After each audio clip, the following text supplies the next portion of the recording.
how to create a colourful brushstroke in Affinity Photo using Procedural Texture Filter and a colourful design, multiple colours.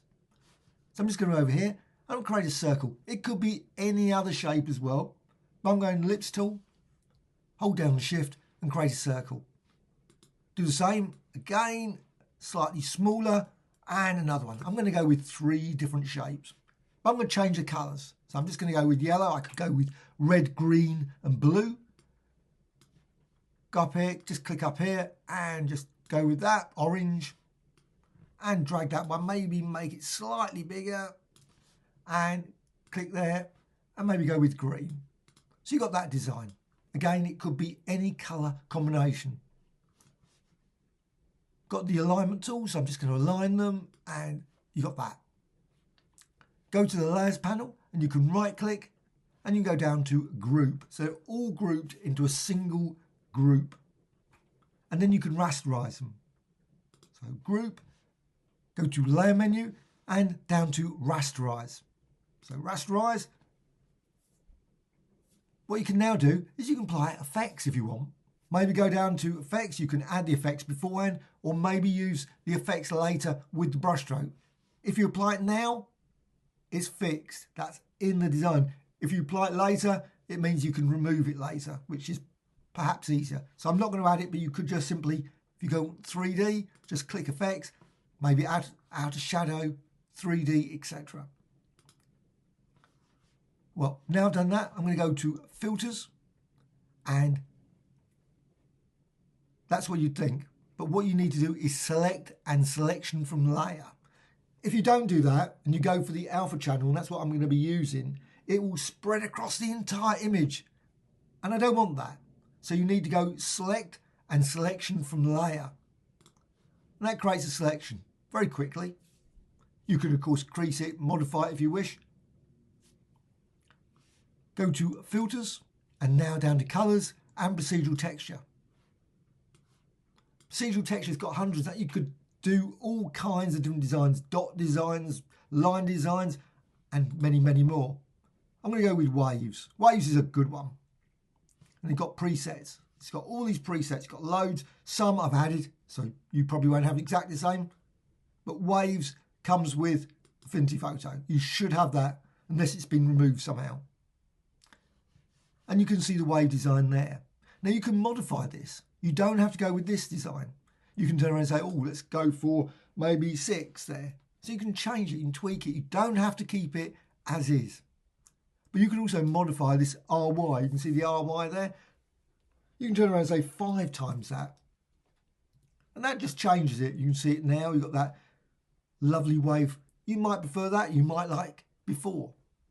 But you can also modify the RX as well. Simply just go there. Maybe 3 times RX. And that will create that. Maybe 5. And you can obviously create a variety of different designs using that. However, you notice all the colours have gone. I don't want that. What I want is the A. So remove the R, remove the G and B, and now you've got the colour back. But you haven't got the waves. This time, A. And now you can see the waves cutting through, so you can see through to the background. And you can modify this if you want. You can just change the setting and click apply. Then go to select and deselect. And now you've got your very colourful design. Now it's not a brush at this point. Again, if you want, you can go down here, click effects, maybe go for 3D. You can add 3D effect now, or you can apply it later. Up to you.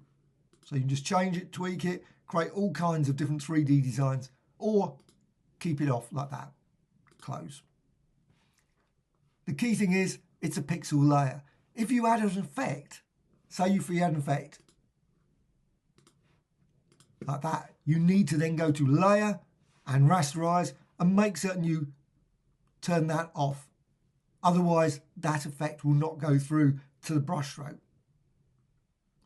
I'm going to cancel and I'm going to undo. I just want it like that now. But just pointing that out, that if you do add an effect, you need to do that rasterize stage as well.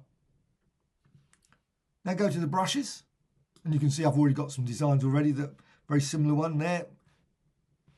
And Now I've got a category here, procedural texture. You won't have that, you've got probably all the other ones, but if you want to, you can go here, right click and create new category.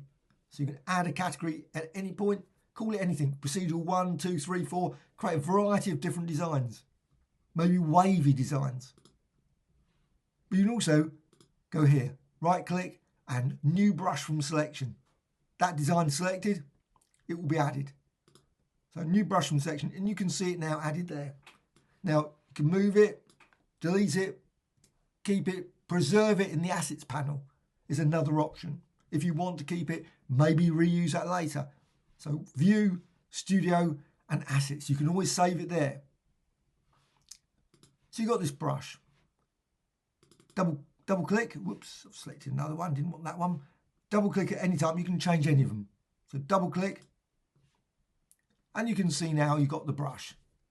You can also duplicate it. So if you just want to keep the old brush, you don't want to modify it, you want just the basic one, you can duplicate it and now work. You can see you've got two now. You can work on this brush without changing the other one. And you can change the size. Now I'm just going to reduce the size down a bit. You can change the spacing. But I'm just going to keep it so you can actually see the colours. If you go too far, if you go spacing like that, you can't see anything.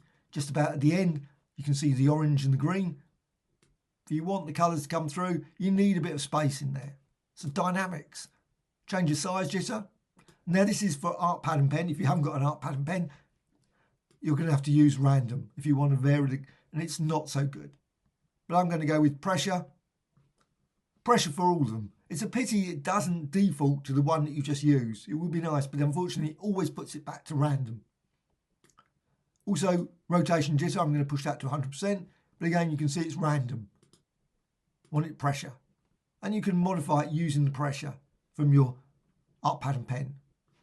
And you can modify this as well. If you want to change the colours, again, hue jitter, just put that to 100%. But again, you see it's random. You can also set that to pressure as well. And you can just vary the pressure. And also you can modify it. You've got these profiles, so you can just drag that and that will change it. You can see it just changes it. I'm just going to go with the default. So I've got this brush, click close. Now, let's just go to the art pad and pen and then go over to the paintbrush tools. So let's just go for paintbrush tool and now apply it. Make certain you select that brush. Sometimes if you don't select it, it ends up using the other one, the last one used, and then you can apply it. And you can see there, you've got that nice colourful design. And again, just increase the pressure or decrease the pressure to get it a lot smaller. As mentioned about the 3D, what you can do, so just apply it just briefly, so you can see it's a layer. Go down to effects, so click there, and you can say 3D. So now you get the 3D effect. Because you've got the transparency, you can still see the 3D effect there applied to that brush stroke. And you can change the radius, maybe keep it about 2 or 3. Sometimes you push it too high, you end up just not seeing anything of the 3D. And you can modify a direction. You can see change that, make it darker, or keep it there. Personally, I think the default's fine.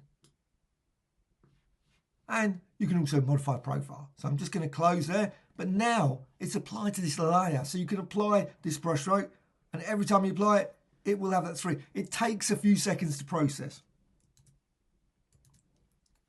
And you can apply it multiple times, create all kinds of unusual background designs and brush strokes. And of course you can, if you want, let's just undo that. Double click at any time. You can always change the spacing. If you don't want that spacing, if you want it closer, if you want more like that, reduce it down to 7 or 6%, click close. And you can see then you've got that type of brush stroke. It's a very quick change. You can create all kinds of unique designs.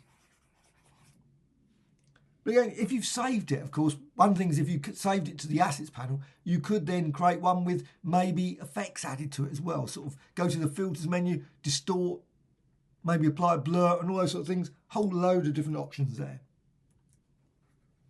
But again, this is another one I created. This one was a red, blue and green. And you can see design there. So it's just very similar sort of brush stroke there. And of course, you can vary it in numerous ways. Again, just double click and you can just tweak all these settings. Spacing, size, dynamics, And also you've got options here. If you want, you can always add. You can add to it, so it will randomly select or using pressure. And you can vary it very easily to create a variety of different colours, which you can then control, which is quite nice, like a swatches panel where you've got those colours. You don't get the colours that you don't want, which might be a nicer way. And click close. And again, you've got other ones there. This one's a grayscale one. You can see same sort of thing, grayscale. And another one there using lightness. There's a variety of different designs. Great for creating a texture. So if you want to say like a texture background, you can see the result. And that's using grayscale instead of using colours. This one doesn't actually have any, it's not made up of multiple brushes, multiple shapes. This one is just a single shape. So you don't have to create it with 3 or 4 or 50. I mean, I created it with 3 shapes. You don't have to. You could create it with just a single shape and just apply it like that. And again, it creates a really interesting sort of textured background, which of course you can then manipulate, use with other filters, distort, deform, twirl, and many, many others. And of course you can also colour it as well. If you decide, I don't want it grayscale, you can always go to layer and you can go down to new adjustment layer and you can then add some colour. Maybe gradient map is a great option to create a very extreme colourful design. Also, of course, you can use other brushes as well, other approaches. Use maybe symmetry. So let's just undo that. Actually remove that layer completely. Go back to this brush. You can use symmetry as well. So click there.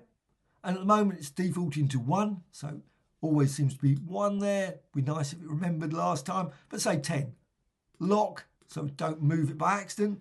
It's quite easy to move that central position. And then you can apply the brush stroke. And you can see then as you apply that.